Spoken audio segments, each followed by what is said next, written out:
As partes anteriores estão aí na descrição e no primeiro comentário fixado. Agora, nós vamos para a parte da noite no passado. Os moradores de Haksasha estavam sendo tratados como escravos e estavam sendo transformados em espíritos malignos por conta de tanta frustração.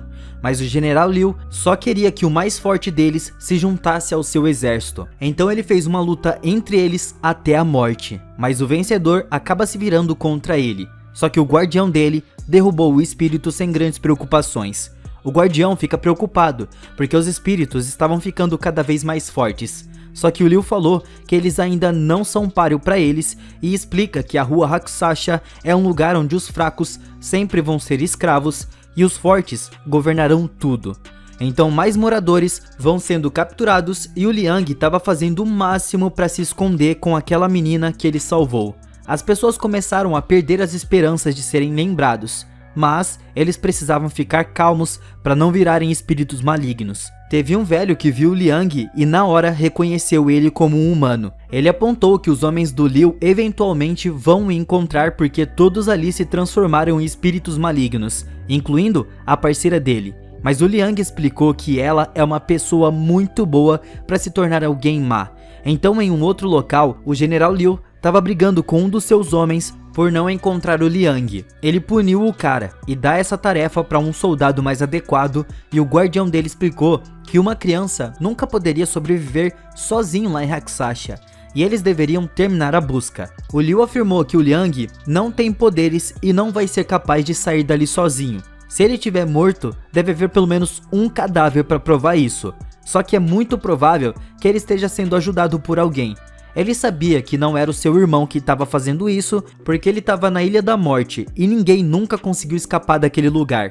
Então depois, nós vemos que o irmão dele de fato conseguiu escapar, e ele estava indo para Haksasha nesse exato momento para salvar o seu irmão mais uma vez. Essa era uma jornada bem grande, mas ele estava determinado para poder ajudar o seu irmão. O Yojin falou para ele que ele deveria ser mais cuidadoso, já que ser capturado dessa vez poderia significar a morte dele. E enquanto isso, o Liang continua vivendo debaixo das sombras, escondido o tempo todo.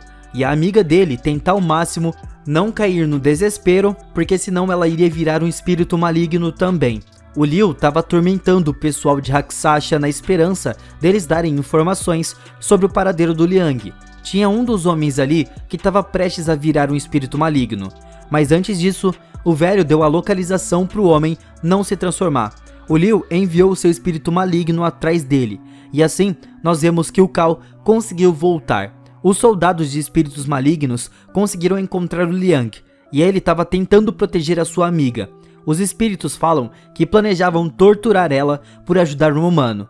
O Liang imitou o seu irmão na tentativa de convocar o seu guardião, mas ele não tem poderes, e o soldado dá um tapão nele, falando que Haksasha não é o lugar para alguém fraco dessa forma. Mas nessa hora, o Cao chegou para ajudar o seu irmão e surpreende todo mundo. Ele não deveria ser capaz de escapar da ilha, mas ele escapou. O Liang estava muito aliviado de ver o seu irmão e chora falando que não quer ser separado do seu irmão nunca mais. O Cao fica muito feliz por ele ter protegido a sua amiga. Ele percebeu que ela era a menina que ele salvou aquele dia e agradece muito a ela por cuidar do seu irmão, mas o Liang diz que ele que estava cuidando dela. A luta do Yojin acabou e ele diz que se tornou mais forte porque o Cao cresceu.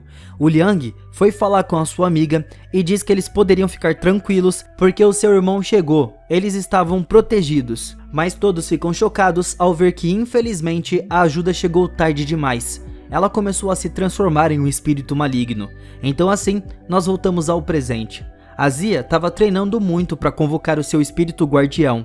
Ela reclama como sempre, e o Liang disse nessa hora que geralmente os guardiões aparecem quando eles querem proteger os seus mestres. A Zia então decidiu pedir ajuda do Gifu, mas ele não poderia vir agora porque ele estava atrás do bandido. O Cao também estava procurando, perguntando para as pessoas nas ruas se eles viram o Long, mas infelizmente ele não consegue encontrar nada que ajude, e nós vemos que ele estava sendo vigiado pela organização do reino. O homem pensa em como o Cao era um tolo por estar sozinho dessa maneira, mas ele fica chocado ao ver que o Cao sumiu. Ele estava atrás do robô. Então nós voltamos para Zia. Ela deixou claro que não estava preocupada com o Cao. O que preocupava mesmo era a organização do reino vir atrás dela e ela sozinha. Mas o Liang falou que a fronteira com a Rakshasa vai dificultar muito deles conseguirem chegar ali. Ela aponta como ela estava tentando pegar o seu guardião, mas era difícil de fazer isso.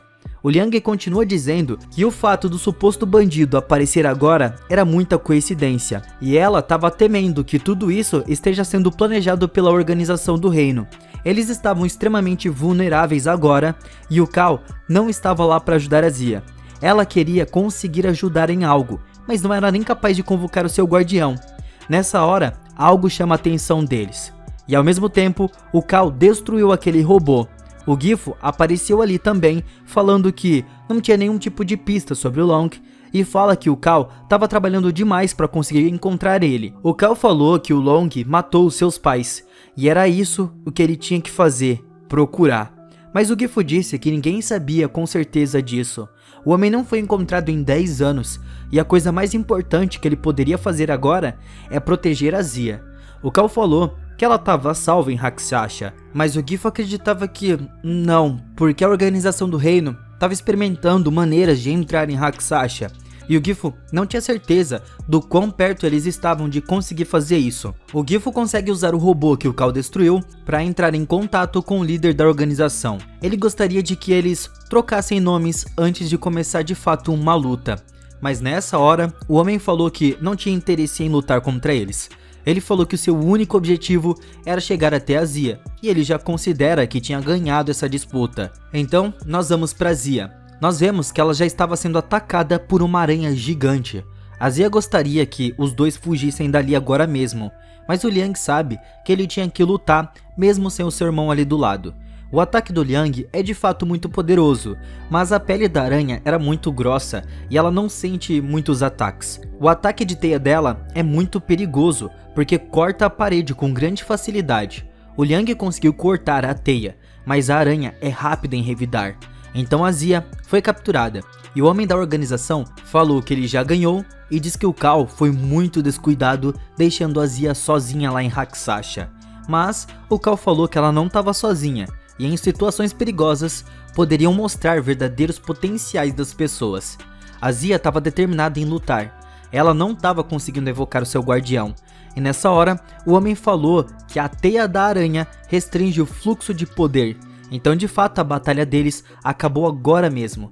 Só que não para por aí. O Cao falou que o potencial que ele estava falando não era o da Zia, e sim do seu irmão. O Liang conseguiu convocar um guardião por conta própria, e os dois atacaram a aranha com um grande soco que faz a aranha ser totalmente destruída. Mas o problema é que dessas partes viraram várias aranhas pequenas, então seu guardião ajuda com isso, soltando um grande poder. A organização estava sem acreditar nisso, e o Gifu diz que eles deveriam ter feito uma pesquisa antes de atacar. Em Rakshasa tem dois irmãos que eles nunca deveriam mexer. Um é o General Cao e o outro era conhecido como Bombardeiro Liang. A Zia fica muito espantada porque o Liang não era dono de um guardião, mas mesmo assim ele conseguiu convocar um. Então aqui nós voltamos ao passado, onde o irmão mais novo estava na frente com a sua amiga se transformando em um espírito maligno. Então quando ela começou a atacar, o Cao queria chamar o Yujin para salvar ele. Então depois de tudo isso, o Liang ficou muito bravo porque o Yujin bateu na sua amiga. Ele fala que ela era uma pessoa muito gentil para se tornar um espírito maligno. Ela não vai ficar do mal, mas ele teria que enfrentar a realidade. E o Yujin segura ela para mostrar que ela não era mais a mesma pessoa. O Liang implora para a transformação parar, falando que ela estava do lado dele o tempo todo enquanto o Cao não estava por perto. Ela até mesmo alimentou ele e colocou para dormir. Ele ainda queria que o Yujin deixasse ela ir, porque ele acreditava na sua bondade. O Cao não sabia o que fazer nessa situação, e Yujin falou que os espíritos malignos dos mortos ainda guardavam as memórias da sua vida, mas uma vez que eles se transformam em espíritos malignos, estava tudo acabado. Ele já quase perdeu as esperanças de não conseguir voltar e só pensa em como ele deveria acabar com o sofrimento dela, mas na hora o Liang se recusa a deixar ele machucar ela. Então de novo ele exige para o seu irmão deixar ela ir embora. O Cao decidiu obedecer o seu irmão e fala pro Yujin soltar ela. Então, ele teve que fazer isso. O Liang falou que ele manteve a sua promessa de proteger ela, mas nessa hora, ela rosnou para ele e o atacou. Assim, ele foi obrigado a pedir a ajuda do Cao, mas ele permite que o Liang sofra antes de intervir. Então, ele falou que agora precisava acabar com a vida do espírito maligno. O Liang só pode assistir isso. Ele estava arrasado com tudo isso. Essa menina era muito gentil e não merecia isso de jeito nenhum. O Cao e o Yujin sabiam exatamente quem era o culpado de tudo isso. Então ver o Liang sofrendo assim fez ele ter ainda mais raiva do Liu. Ele estava lá tomando um banho. O seu guardião queria saber por que ele se concentra tanto nos dois meninos. E o Liu falou que ele queria ensinar uma lição do quão cruel o mundo era para os dois. Ele decidiu que eles deveriam pegar eles a todo custo. O Liang ao mesmo tempo estava tendo que enterrar a sua amiga, enquanto o Cao lamenta como eles nunca tiveram a chance de nem saber o nome dela. Agora só restam as memórias. Então os dois decidiram nomear ela de Ho.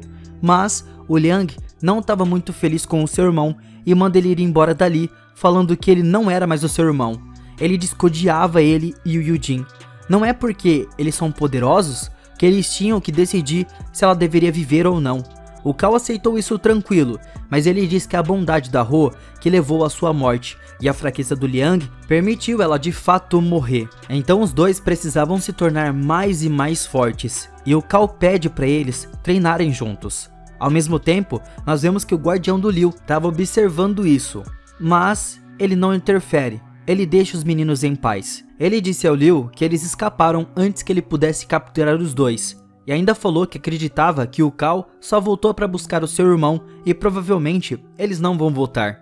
O Liu ficou feliz com isso e disse que provavelmente eles eram loucos se eles voltassem ali. Mas lá na entrada para Hakusasha, nós vemos que o Liang queria a todo custo voltar. E o Cao falou que eles vão fazer isso na hora certa, quando eles estiverem mais poderosos. O que vocês estão achando da série?